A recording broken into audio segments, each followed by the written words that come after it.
Kumusta? Ang pangalan ko ay si Kababayan. Paano kita matutulungan? Maaari mo akong tanungin ng kahit ano. Isasalin ko ito at ipapaliwanag ko rin ang kahulugan nito.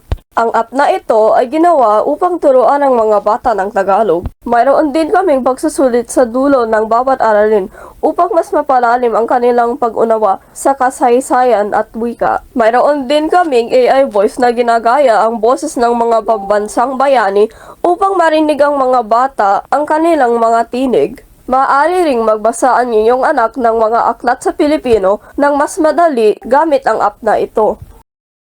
Napalalawak din ito ang kaalaman ng bata sa wikang Tagalog mismo. Napakahusay ng app na ito para sa mga bata na hindi pa marunong magsalita o magbasa ng maayos sa wikang Tagalog. Kaya ano pa hinihintay mo? I-download mo na ang Tagalog Study.